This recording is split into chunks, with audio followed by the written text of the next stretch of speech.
Welcome back to Normalized PTSD. Today we have Suzi Landolphi. So just keep pulling on that thread from Struggle Well and Boulder Crest Foundation. Suzi was the one that made the correlation between ACEs and PTG in the book, and just wanted to talk to her a little bit more about ACEs, which is adverse childhood experiences, and how it correlates to PTSD, and just dive into that topic a little bit more. Hope you guys enjoy. All right. Suzi, you're an author, licensed therapist, trauma expert, sexpert, and you have history with working with veterans. And I believe I found you because I was doing a bit of a dive into Boulder Crest and read the book Struggle Well. Mm-hmm. And there's a connection made between ACEs and PTSD. And I just wanted to have you on to speak to that a little bit. So when Ken and Josh wrote Struggle Well, it was after we had already designed the curriculum for the PATH program. It's called Warrior Path, Progressive and Alternative Training Healing Heroes. At one time, they wanted to call it therapies. And as the licensed therapist, I said, don't do that. And there's enough therapy out there. And veterans, especially combat veterans, all veterans actually know how to train. They know how to train, they know how to retrain, and they get that. So coming to a retreat for only a week, diagnosing and doing clinical work doesn't make sense. And everything that I do is clinically informed, but we don't actually have to do therapy per se. So we created a training program. ACEs, Adverse Childhood Experiences, are your basic training. That's the first basic training that a veteran had. And it's yours too, and mine, meaning that that's the training that we got, the foundational training that we got as a human being, was anything that happened in our childhood. That would be with our parents, with our community, school, you name it. That all informs us. And therefore, we have to know what happened to us and how it affected us in order to figure out what to do about it. Right. Because if we don't, we're just running around talking about diagnoses. But Jonathan, if you have anxiety and I have anxiety, it's not the same, because how you got your anxiety is different than maybe how I got mine. And it manifests differently. And therefore, the diagnosis is not one size fits all, even PTSD. So for me, when I started working with combat veterans, and I kept hearing, well, I'd go back tomorrow. I go, so wait. You'd go downrange tomorrow, knowing you're going to lose your leg, and you'd go back tomorrow. Yep. I'm thinking, gee, I'm seeing symptoms here, but it doesn't seem to be coming necessarily from what happened on the battlefield. And when I started to ask more questions about what happened to them before the military, I found that somewhere between 25 and 35% of all veterans come from very adverse childhoods.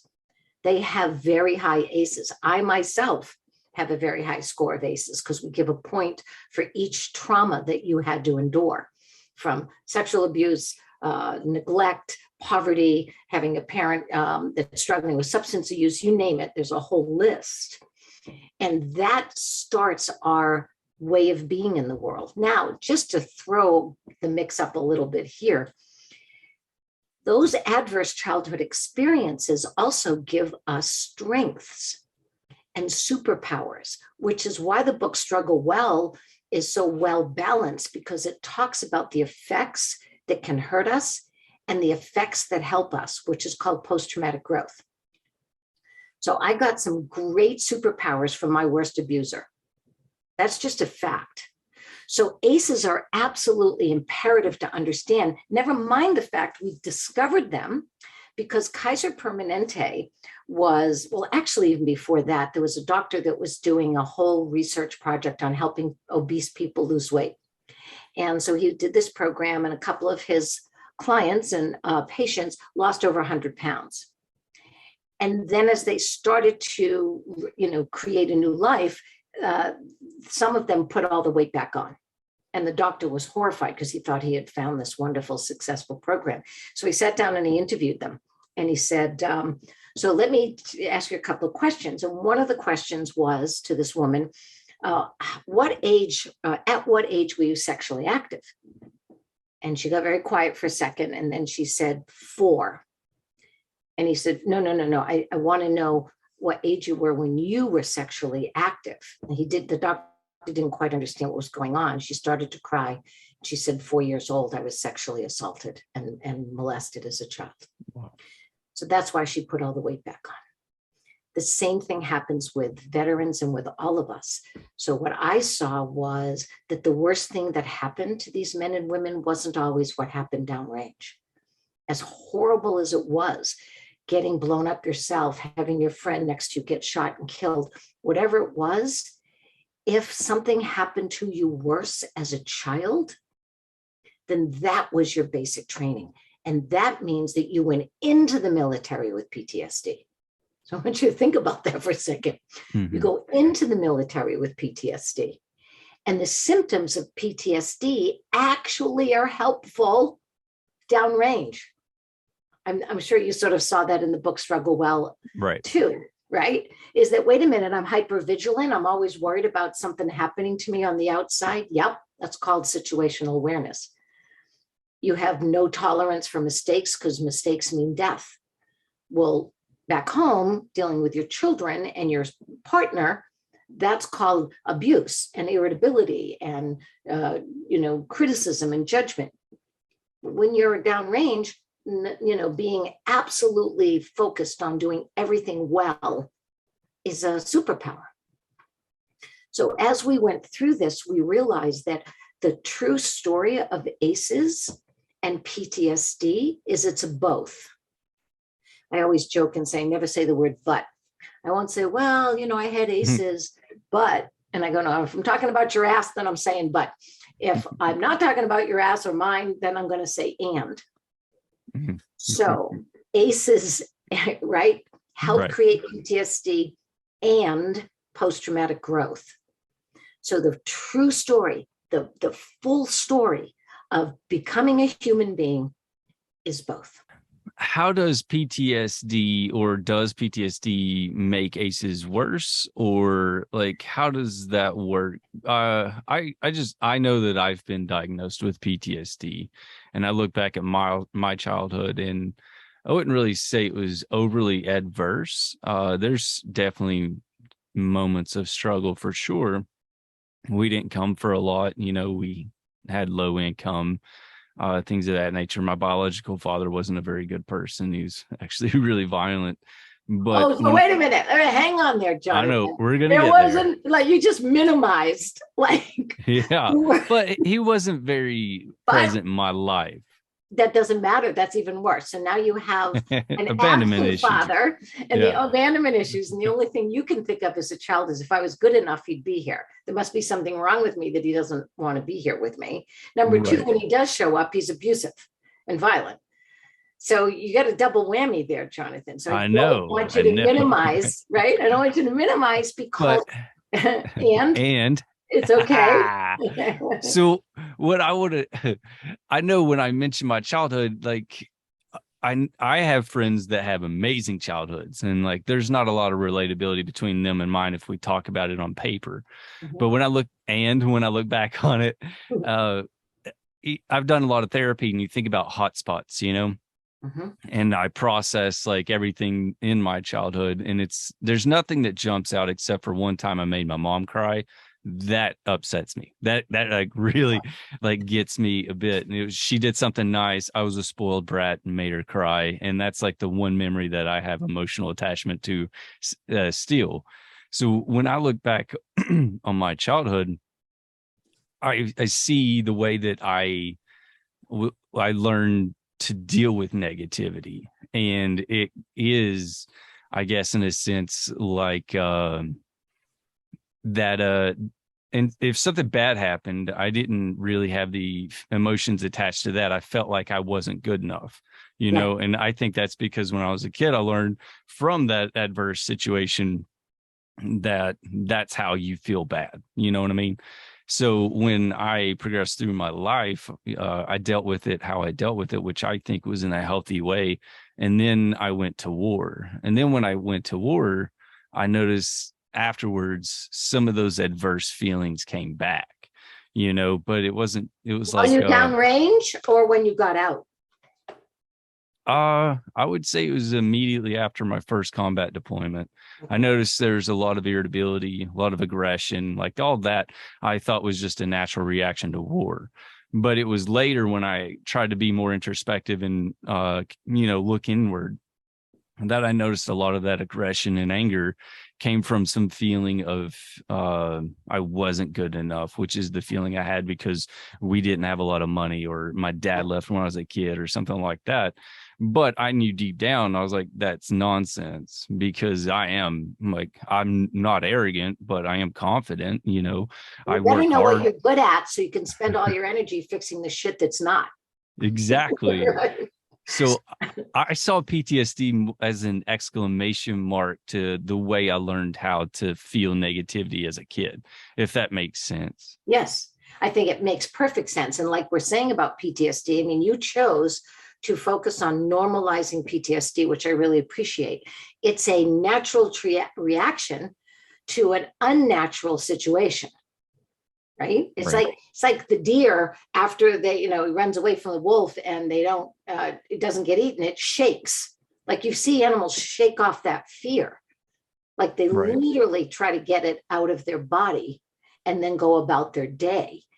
And so the effects of PTSD actually are trying to help us. It's trying to make sense. It's trying to help us move forward.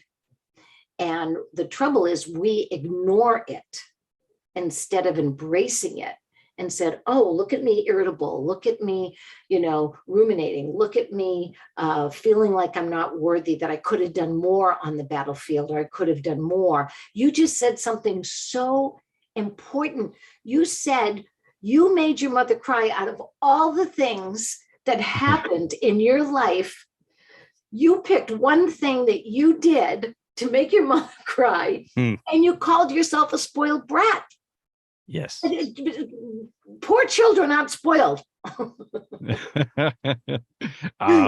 with love. With love, maybe. Well, maybe with codependence. There's a difference, right? So if your mom is struggling, which I would imagine it was very difficult for your mother, single parent, dealing with a father of her children that couldn't be trusted. I mean, there's just all kinds of stuff that's going on, right? Right. And she's overwhelmed herself, probably has PTSD as well. Did you ever think of that? I never have. I could definitely see some of that, though. Yeah. So you would, sure. And so therefore you're being raised by a mom, and then you get your own, right, from your bio dad, whatever. So you've got a whole family kind of struggling with these symptoms that we call it. I like to actually call them the effects, because like I said, some of those effects are helpful. When you have situational awareness outside, and I want someone like you around, Jonathan, when I'm going into a crowd, not that you're only looking for the threat, but you understand how to look for a threat because you've had to do it. The SA stands for something else, though, not just situational awareness. It stands for self-awareness. Because if you're not careful, when you're abused as a child, or you live in ACE-infested life, you might be the threat you're looking for. Right. So that's why we have to have, you called it introspective, that I have to look inside myself as well, so that I'm not always looking for the threat or what's wrong outside of me. I've got to make sure I'm spending time looking at myself and who I deserve to be. Yeah, absolutely. And on that, you speak to a couple, I've listened to your podcast. You mentioned how you're not the victim. It's not what's wrong with you. It's what happened to you. That's right. I really like that perspective. Yeah, there's a great book out there. We actually had been saying this at Boulder Crest when we first started. Because we weren't going down the clinical route, which tells you what's wrong with you. For the most part, it's a diagnosis of something that's, you're not functioning well with. We looked at it the other way and said, no, it's what happened to you. Now you get to choose what happens through wellness practices. Because one of the things we know about training is that when you're given a weapon or a piece of equipment, you're trained on it. And when the equipment changes, you're retrained. And you learn new things all the time in the military. So we decided that we were going to make sure that you understood that what happened to you, we can't change. What we can change is what happens now, how you change. And therefore, when does the diagnosis go away? One of my problems with the medical model is that if I had a broken leg 10 years ago, and I said to you right now, Jonathan, and we're standing looking at each other, and I go, yeah, I have a broken leg. You'd go, you mean you had a broken leg? No, I have a broken leg. And you go, but Suzi, you don't have a cast on your leg. You're walking, you just ran 10 miles with me. No, I have a broken leg. Because it's like, we know that it healed. We know that it was broken and now it's not. But when does that happen in the medical model of therapy? Right. When do you not have anxiety or depression? When do you not have PTSD? When are you not bipolar any longer? When you do different to be different. And the book that really solidified this for me as I was realizing that it's what happened to all of us is it's called What Happened to You? By Dr. Bruce Perry in conversation with Oprah Winfrey.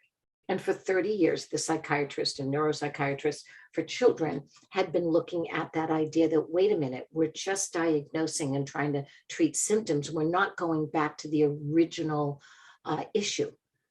So your brain actually functions in sequence. Now it all functions together and parts of the brain can learn something new that part of the brain was damaged, and that's awesome. It is all connected. There's not little parts of the brain that don't talk to each other. They all talk to each other and work together.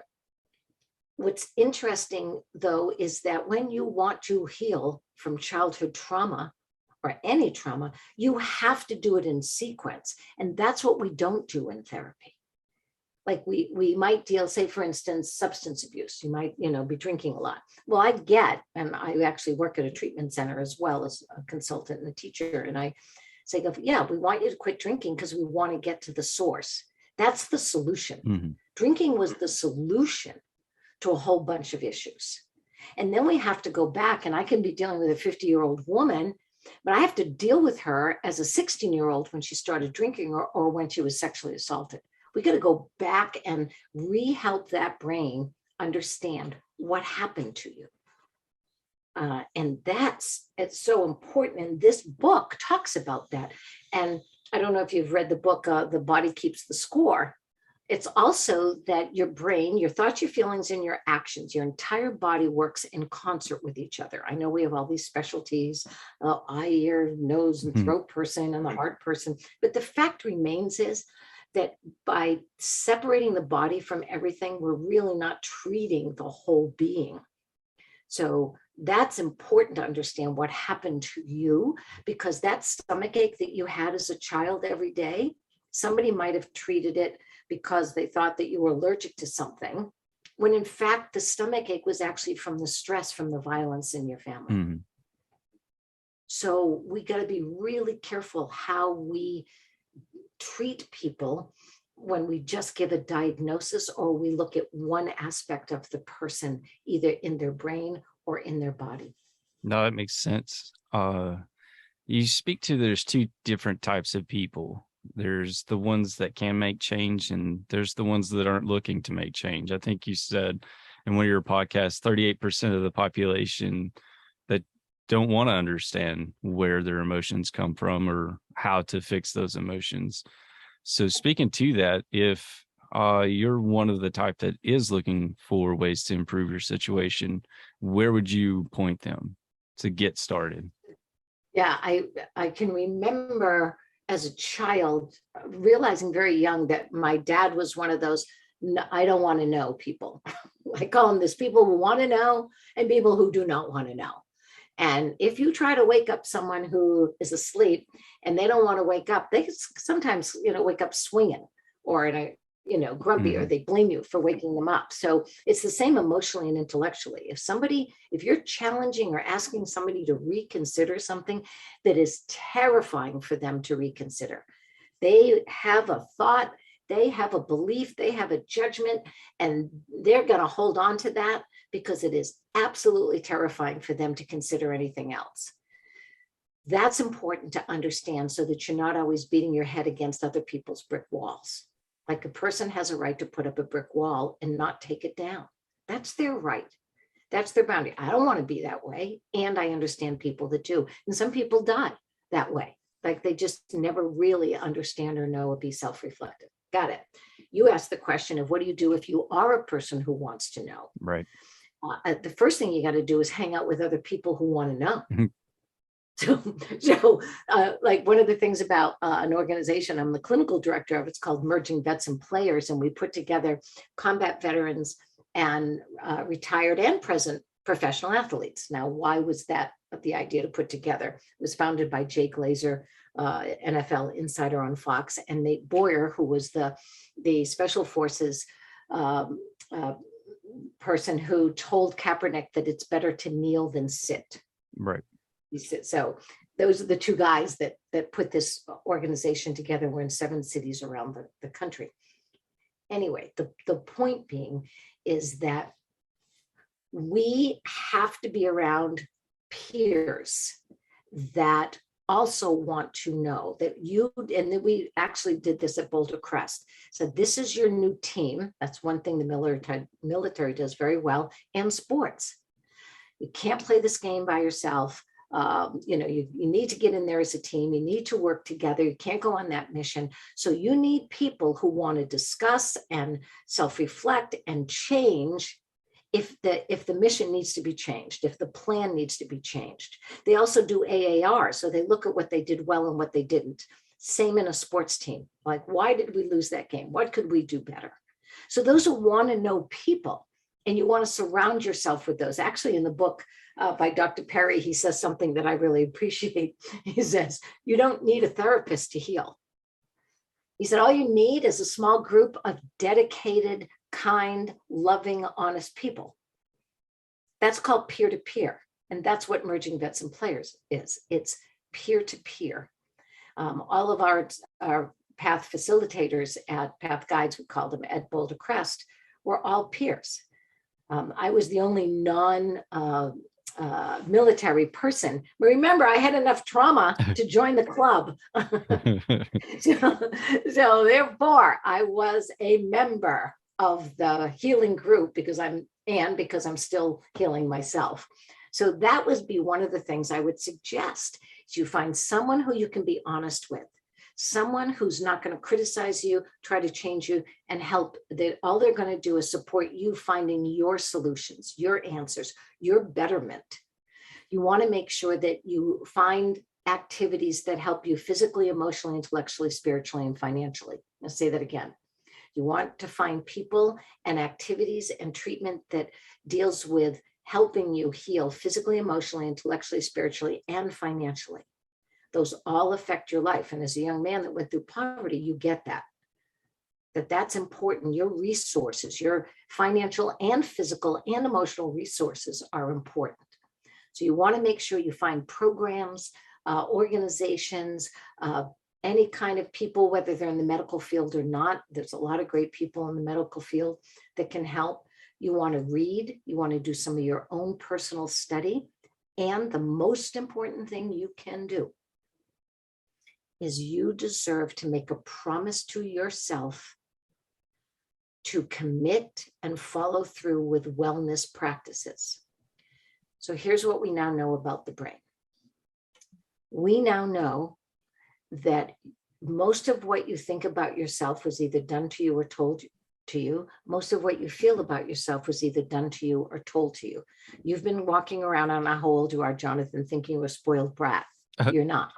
No, not at all. Well, I'm gonna challenge that right up. You're not a spoiled brat, right? And you were taught to take care of your mother's emotions and everything, not yourself. You were taught to take care of everybody else, and the military helped you with that by saying you will die for the person to the right and the left of you. That's how much you'll take care of people. Got it.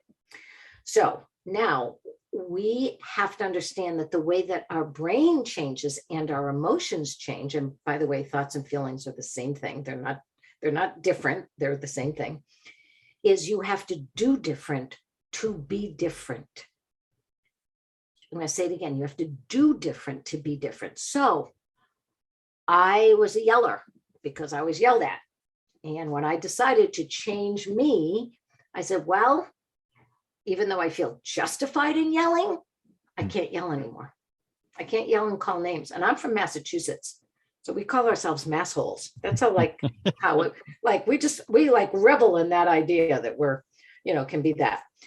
Anyway, I started to change and I stopped yelling. And of course, yelling hurts my body physically, hurts me emotionally. And so I stopped yelling, I stopped calling names, and I became calmer. I wasn't constantly activating my stress response system. That simple act changed so much for me. I will never not work out. At 5:30 tonight, I will be at Craft Boxing Gym in Calabasas, California, boxing with George Foreman's son, George III.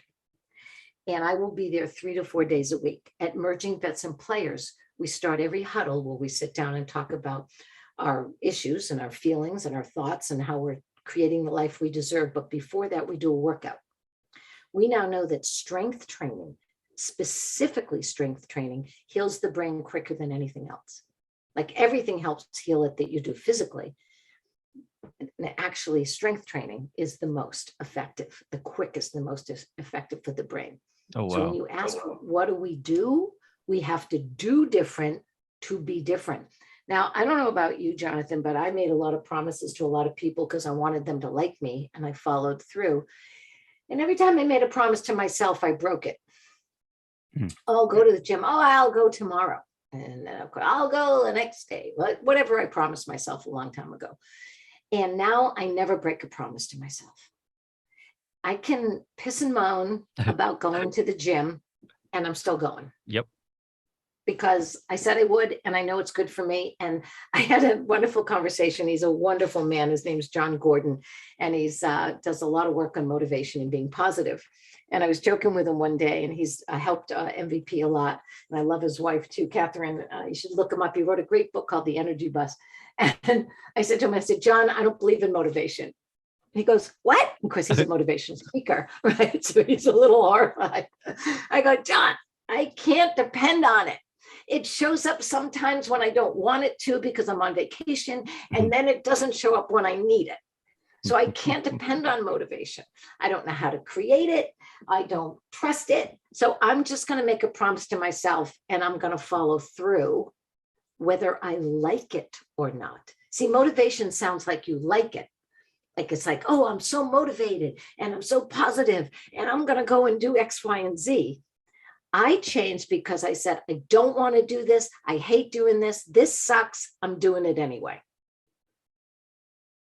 That's how I changed. And then, of course, I felt much better after I changed, but that's how I had to go through.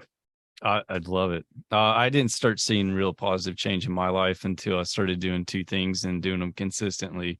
One was exercise and the other was meditation. When I started doing those, it was it just changed my life became easier to be, and I really enjoyed that. And I love that you talked on it because I was going to mention it. One of your episodes, you mentioned the quickest way to change your brain is exercise. And I feel like that's so easy. I may have spent 3 hours yesterday trying to talk myself out of going to jiu-jitsu, but I still went, That's it. Because in my head, there's not an option, it's like, I have to do this because if I don't, I'm going to be cranky, and I don't want to be cranky. That's exactly right. That's exactly right. So that was unbelievably important. So I'm going to give another resource. So, gosh, I can't remember the actual name of his organization. Let me up. But the guy that I just so appreciate, he teaches mindfulness and meditation, is Bruce Kittle. We call him Coach Kittle. His son plays in the NFL. And he was a lawyer as well. Now he does meditation and mindfulness. And I'll try to look up his organization while I'm talking. And he's been absolutely wonderful to emerging vets and players about helping and teaching courses in mindfulness and meditation. Boulder Crest, TM. Yeah. Every single person that goes through Boulder Crest learns TM thanks to oh my God, I can't remember who's the actor that. Oh, yeah, David Lynch. Yeah, I actually have yeah, him David coming Lynch on Foundation. later today. Yeah. I'm gonna, it's awesome. Yeah. So those are the things. And it's funny how you mentioned two things. One is a strenuous doing, and the other one is a sitting. And one of the things I learned from my trauma was that I was so anxious, I became a human doing, not a human being. And that was important for me to notice. My anxiety was pushing me beyond what was healthy. And so when I started to be a human being was when I actually realized that it was important to sit or walk. You can meditate a whole bunch of ways, and to not do, to just be. First, to be with myself, to be able to be with others. I mean, it was really, really important. Okay, so it's called, he has something called the Hidden Pearls. This is Coach Kittle, Hidden Pearls podcast. So everybody look up Bruce Kittle, Hidden Pearls podcast, but he has a company that has the word thunder in it. I just can't find that right now. But anyway. I'll add it in the show notes. Yeah, add that in the show notes because he's really amazing. He's been so helpful. So yeah, and I know a lot of people are like, oh, I hate meditation. It's like, well, my thoughts still go. Yeah, your thoughts are still moving. Just don't get attached to them. Let them keep flowing. Yep. Right? Just the fact that you're breathing. Let's talk about that for a second too. One of the things that exercise does that we don't realize, the most important thing it does is it forces oxygen down our throat and then into our lungs and blood. So there's only one drug in the world that will completely stop the flow of adrenaline that you're getting all the time, every time you get an anxious thought. So I have a whole bunch of people running around on adrenaline all the time, which is worse than, meth. And so when you deep breathe and you flood your body with oxygen, it turns off the adrenaline drip, like literally stops it. Because if someone put a hand over your mouth right now, Jonathan, and stopped you from breathing, you'd get a shot of adrenaline, right? And then when you could breathe, it would go away. So breath work and breathing is one of the most important things. Now, I stopped deep breathing as a child unless I was dancing. When I was doing sports or dancing, then I was deep breathing. But if I was just hanging out at my house, I was filled with adrenaline and anxiety for fear of what, shit was going to hit the fan at that moment. And so I was shallow breathing all my life if I wasn't, working out or dancing. And what did that do? That constantly told my body to keep giving me adrenaline. Then I couldn't sleep because it was dangerous to sleep in my house. So then I was overtired. So then I had to get more adrenaline during the day to keep going. Now that's not a healthy person. Right. That's not a good person to deal with who's on adrenaline all the time. It's short acting. It's supposed to go away, but mine never did. And when I started to deep breathe, we use the practice called 4-7-8. That's the one we use at Boulder Crest, developed by Dr. Andrew Weil. And I loved it just because we had numbers, 4-7-8. And then you knew what that meant. You could walk up to someone and go 4-7-8. That means that we're going to do that breathing technique. And so those are the other things. So often we go to the medication before we go to what really works. Most medication masks the adrenaline or goes to a part of the brain to calm you down, even though the adrenaline's still flowing. I mean, think about the fact that you can drink a lot of coffee and then have a couple of beers, right? The coffee's still in you. Right. It's just that the alcohol has taken over. So we want to actually stop the flow of the adrenaline, not mask it with something else. So those are the things that have really been life-saving for me and life-changing for me. Why do you think some veterans and first responders might be a little reluctant to getting help? Because they're the helper. they're the saviors. They're the ones that have put their entire value on saving others. And the last thing you want to do, if your value is in protecting and saving others, is being saved. Like your whole self-worth is based on being the protector or the savior. Now, there's a real problem with that, because there are some times that you deserve to be protected and helped, maybe not saved, but protected and helped. And you need a chance to decompress and to be vulnerable. So one of the things Emerging Vets and Players did so well was we made being vulnerable and asking for help a superpower. So if you listen to Jay Glazer has a book out called Unbreakable, and he talks about his own battle with anxiety and depression. And he said when he started to hear the stories from the veterans and from the athletes, he recognized himself in that he was incapable of asking for help. And then what happens is, if you're not careful, you'll go from protector to perpetrator in an instant. Mm-hmm. I know, I've seen me do it. Like much younger, many, many years ago, you talked about irritability. Well, irritability can go from irritation, frustration, anger, rage, and murder. That's the sort of 5 levels of what we call anger. And therefore, if you're not willing to ask for help, be vulnerable, share your truth, take some burden off of you, and allow your peers, and I always believe that peers are the best supporters we can give one another, then you are at risk of putting yourself in a situation where you might become the perpetrator. That's what I was going to ask. Can your trauma become multi-generational trauma? It almost always is. Right. Someone in the family decides to stop it. And most people, because their families of, say, 3 generations have, quote unquote, that's just the way I am. I'm sure you've heard people say that a million times. That's just the way I am. No, that's how you were trained to be. You are not the way you are until you make an active choice and practice who you want to be. When you are totally aware, self-aware of what you're doing, why you're doing it, the consequences of it, and you start to change it, then you are not who you think you are. You are how you were trained. So multi-generational transmission of trauma is truly a real thing that happens through families all the time. And the real sad part about it is it can get worse with each generation. Now, not everybody who's been abused will become an abuser. Right. You are at risk, though. You're definitely at risk. Not everybody who, has the family with a history of cancer will get cancer.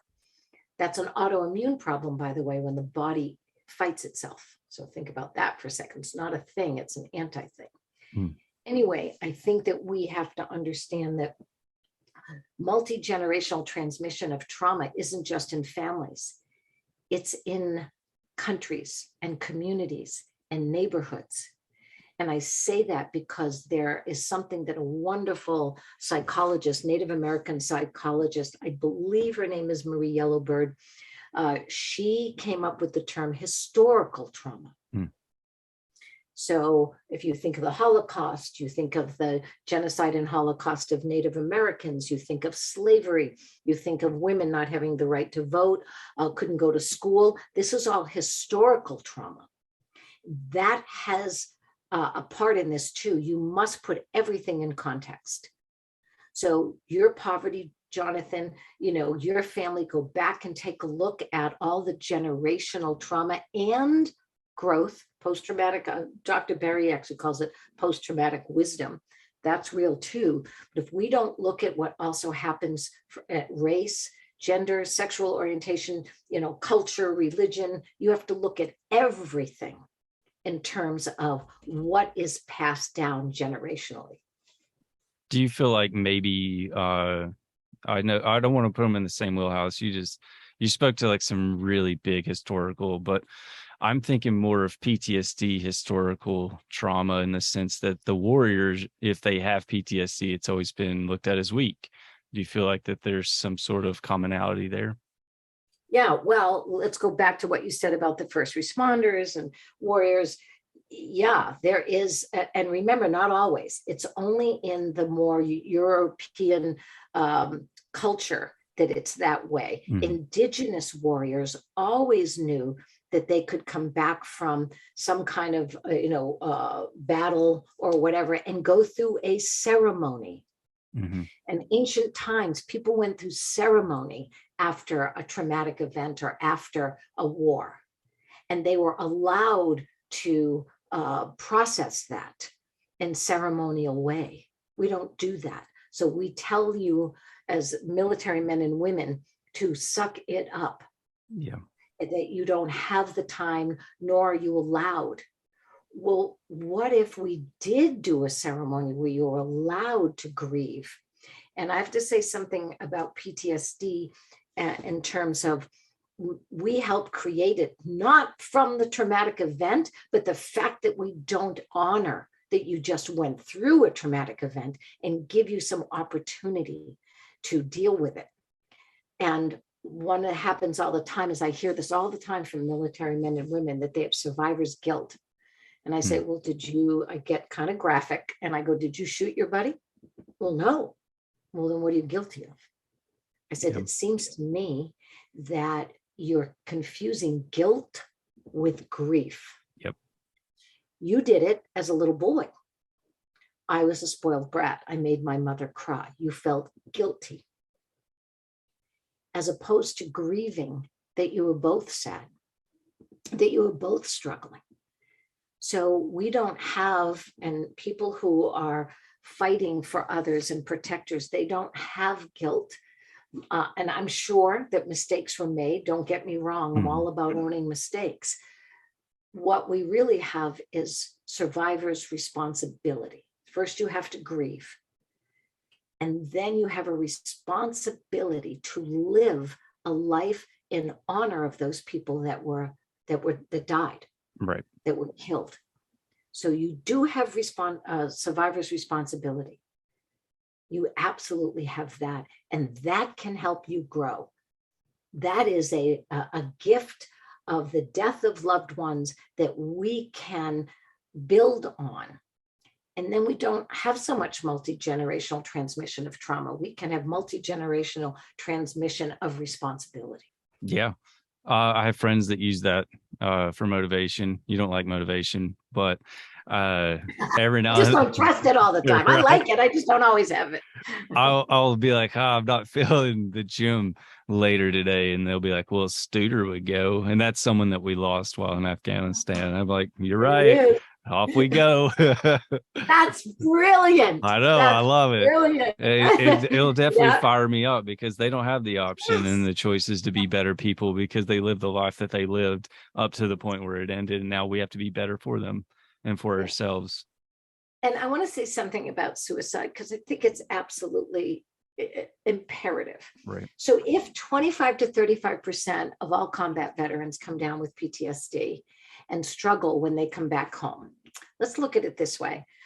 So you have a horrific childhood, you go into the military at 17 years old, but you've already been in a battle where you were pulling dad off of mom or mom off the rest of the kids, whatever was going on. So you've already had battles. And you go in and you love it, and then you get trained and you go downrange and you get hurt. And they say you have to go home. So they send you back home. And I say that they send you back home to the scene of a crime. A crime that you've never expressed to anybody. So you're going back into that family and you're going to try to live again in that in those memories, in that situation with those similar people again. And we worry about what happened to you downrange when in fact we should be looking at, we just sent you back into a place that was unsafe for you emotionally as a child. Not only that, we've now told you that the greatest thing you've ever done was to go and fight for your country, your ideals, your principles, and the people you love. That's an amazing thing that very few people do. And now we're going to tell you that what you did has caused you to have PTSD, and that's going to ruin your family. that we just took away the greatest thing you've ever done and said, well, but it caused your PTSD, because we didn't have the courage to go back and ask you what happened to you as a child. Because in the military eyes, I don't care what happened to you before you joined the military. And I actually don't really care much about what happens to you after either, which is why we make it so difficult for people to get services.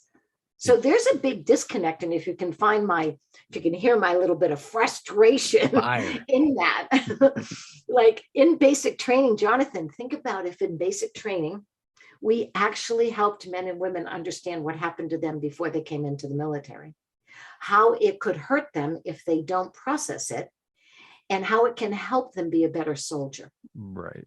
So when they have to go back home, they're better prepared. Yeah. I think it'd be really good to teach them how to, decompress, how to be introspective, how to meditate, be a little bit proactive instead of reactive to PTSD, because certain MOSs and AFSCs, it's like, we're going to see combat. So I feel like they should train us for that too. Do you think that there's possibility to have PTSD without childhood trauma?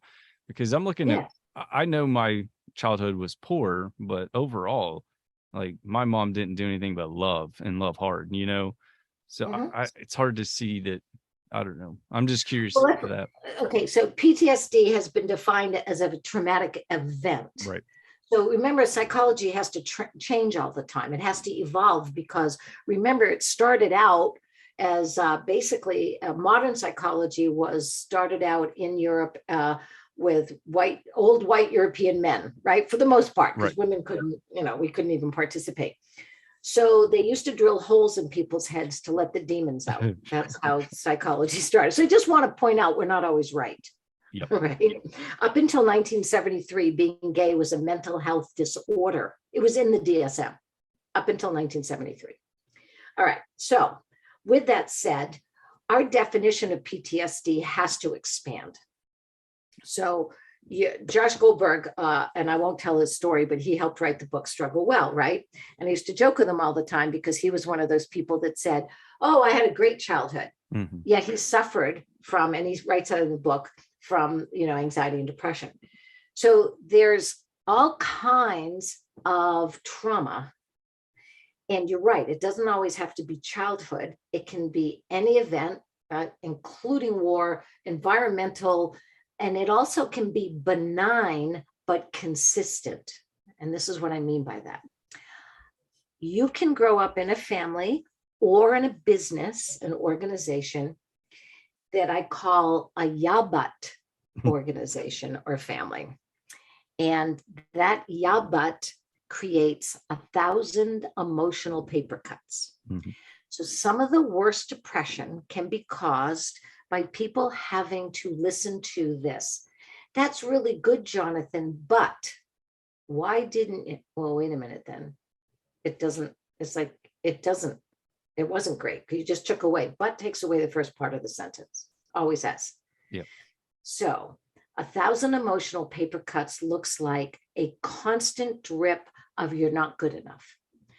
That was good, but it was almost good, but why didn't you do this? But so I would like us to redefine trauma as a belittling, as pushing to always be a little bit better, that it was never quite good enough. That can cause depression so deep in people that it can bring you to suicide quicker than any big major event. That's how degrading it is to our psyche and our well-being. So I just want to say, at one time it was an event that caused PTSD. We have to now take a look at long-term living, the effects of long-term living and things to also cause PTSD. So you can get it as children, obviously as adults, even in old age. We just forget to look at the childhood. We're always looking at adulthood, and we need to go back and see what happened to us. You speak to depression, which is definitely one of the symptoms of PTSD and trauma. I liked one of the things that you spoke of on your other podcast, which was the bad's always going to show up. Mhm. like it's always going to be there. So make a purposeful effort to focus on the good, the positive side of your PTG. So yeah, I think that's well, that's the full story. So the full story is that my anxiety did make me achieve a lot. So I can't say it was always bad. It's just to the extent, because every mental health issue can be mild, moderate, severe. My daughter and I joke about our OCD. And we go, as long as it's in the mild to moderate, people love us to come to their house because we start cleaning up after the party. Right. So Right. you love that. Like we're organized. My daughter actually organizes people's houses. It's really quick and fast because of her OCD. So we have to be really careful about how we look at these things and how we talk about them, because everything is on a spectrum. All of us are on a spectrum, and every thought, feeling, and action is on a spectrum. So I think that's important. The other thing I would like to say is that we talk about anxiety and depression. We don't talk enough about fear and sadness. So let's do a little definition of that, because I think it's important.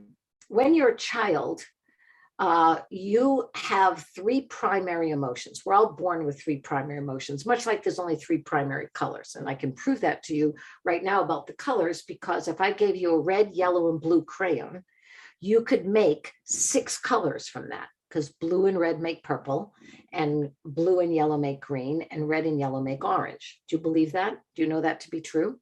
Yes. Okay.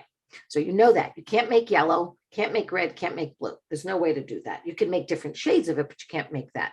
All right. There's 3 primary emotions. I don't care what your phone says about all those emojis. There's only 3. And you're born with these in terms of the capacity to have them. They're not clearly defined, their capacity to have them. So do you want to take a guess, Jonathan, what the 3 are? I would say pain, Okay. anger. Well, pain's a physical, Okay. manifestation. That would be, I don't know, sadness, I guess. That would Okay. be pain. That's sadness. Sadness, happy, and angry. Okay. Perfect. All right. So sadness, no, you didn't get it right, but it was perfect what you did. So sadness is 1. Yes. Because we were just talking about depression. So you got sadness. And then you said happy. Well, I'm going to change happy to joy. Why? Because happy is subjective. Joy is intrinsic. Okay. That means you just all have it. So the reason why I say it's happy is subjective is if we have enough money for 1 ice cream cone. What's your favorite ice cream? Anything with caramel. Okay, anything with caramel. Mine's peppermint stick. One of us is not going to be happy unless we can get a cone, right? Right. So and your mom, you made your mom sad. You didn't make her happy by what you did. Right. So, but at one time, what you did might have made her happy. Who knows? She might have just been sad that day. So it's very confusing. Happy is very confusing. So we'll say joy. So when I'm dancing, I am joyous. So there's things that children do and learn to do in adults that bring joy. So that's that. So we got sadness, joy. You said anger. So anger is actually a combination of 2 primary emotions. And I can also prove that to you. So the one that we left out was fear. Okay. Yep. That might be one that you are the most uncomfortable with, which is why you didn't mention it. You don't ever want to show that you're afraid. Therefore, you kind of hold fear off. And so fear and sadness, unwitnessed, unprocessed, unacknowledged, and cared for fear and sadness turns to anger. And I can prove it to you. So I was a little girl. My family was using drugs and alcohol. There was lots of chaos. I was not focused on. So I became an overachiever because I couldn't depend on anybody to focus on me and take care of me. Years later, I go to the grocery store. I'm standing in line, and the checkout counter person's having a personal conversation on my time with the customer in front of me. I get irritated. I get frustrated. I get angry. Why? Because this has happened to me before.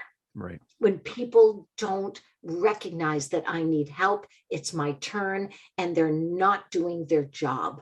My family didn't do their job. So that causes anxiety and depression from the fear and sadness that was never acknowledged. Once it's not acknowledged, it gets pushed down and it hardens into anger. And it starts with irritation, frustration, anger, rage, and murder. All of that is when you get irritated, angry, frustrated, you have to ask yourself, what are you afraid of? What are you sad about? And how does that relate to something in my past? That means that anxiety and depression are about the past. Mm-hmm. So anxiety is fear that you have now, that something's going to happen now that did happen. Depression is sadness about something that might be happening now that did happen. Did you ever like say to someone, you know, you're getting all upset about something and someone looks at you and go, why are you so upset? Mm-hmm. And you look at them and go, why aren't you upset about that? Look at that, because it didn't happen to them. Right. So you have to understand that fear and sadness are about the present. Always take care of that, and take care of that with children. And that anxiety and depression are about those times that fear and sadness was not managed and not cared for. And if it's not, it's going to turn to anger. So you can't manage purple unless you have a red and blue crayon. If I send you to purple management, but I don't give you the red and blue crayon, you can't manage it. There's nothing you can do to change it. It's like sending people to anger management and not talking about fear and sadness. I like the way you put that. It makes me think a lot of people with like in my group that do have PTSD and unprocessed pain. You'll often see someone say or do something that triggers that aggression, and they'll be like, you made me feel, or you made me do this. Right. And I always saw that as, it sounds like they triggered some unprocessed stuff from your past. And a lot of times the person doesn't know that they're going to trigger that, you know? That's right. That's right. Hey, and speaking about trigger, here's something you guys taught me. So I played Marine for a day and I got to shoot some kind of big long rifle, and I was laying on my belly with a tripod, and it was 1,000-meter target, and I hit it because they were all shocked that like I'm a really good shot. I've only shot a gun a few times, but I did play baseball, not softball, baseball. Yes. When I was a little girl, I played it as a boy because I didn't look like a girl. But anyway, so this idea that we use the word trigger all the time. And I noticed something. If I pick up a gun and I hold it by the trigger, not by the handle, not by the butt, it's called the butt, right? Yes. But by the, what's the other part where the bullet comes out? I forget that all the time.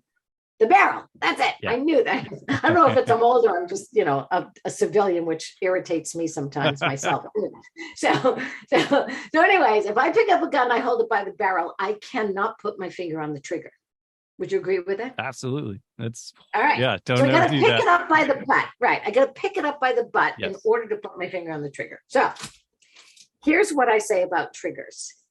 I get up in the morning, if I do my meditation and I work out, and I'm self-aware, I don't pick up my emotional gun.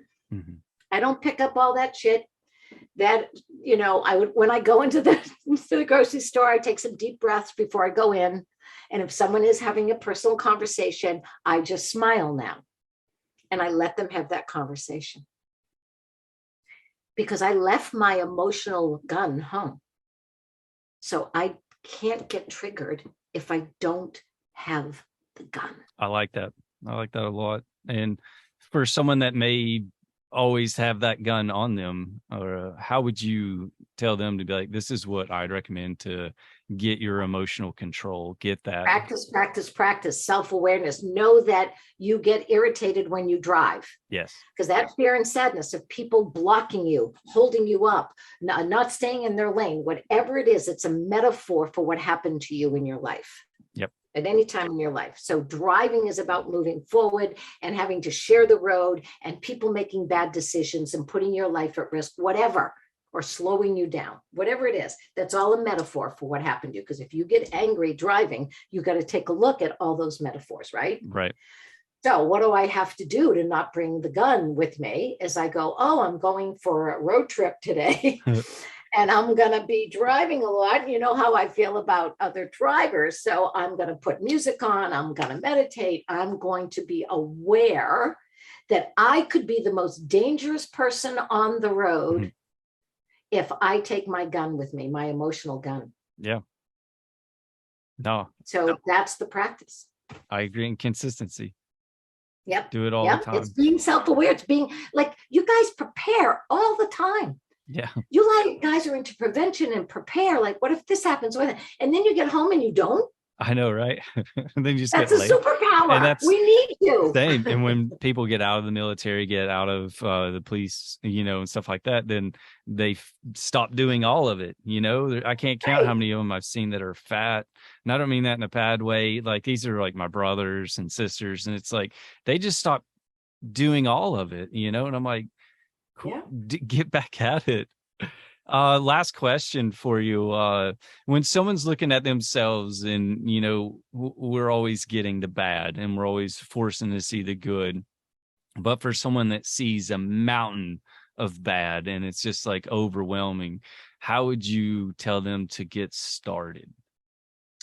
Well, first of all, they've learned that looking at the bad is a practice that they probably picked up from somebody else, meaning somebody, remember how much you learned to talk, poop in the toilet, Yep. eat, all that from other people. You didn't know how to do any of that. So even looking at, quote, the bad may be your mom or dad or your siblings, and that's the way they looked at things. Do you know that you can live with someone who has anxiety and you can get anxiety just by living with someone who's anxious? Yes. You don't actually have it.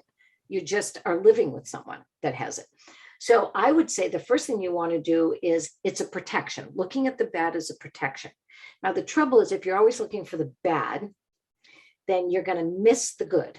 And then you're going to wonder why you never get good, because you're not looking for it. It's kind of like always believing that you're going to lose your keys, and then every day you lose your keys because you don't take the time to put them somewhere. The same thing, if you said the right word, consistency, put it down. So if I know that I'm going to put my keys on this rack every day when I come in and I practice that, chances of me losing my keys are slim to none. If I practice looking at the bad about what might happen or is happening, I also must have a full story, which is what else is working for me. That's the full story. You guys could not go on a mission only looking at the bad. If you don't look at what works, you won't use it. Right? Like all of a sudden shit hits the fan, you had a plan, you have to throw the plan out. Are you going to say, well, that's that, I guess we're all going to just, get killed, the mission's over because it's all bad? Right. You would never do that. No, you'd go, okay, what can we do? There's 100 other plans. Yeah. That's right.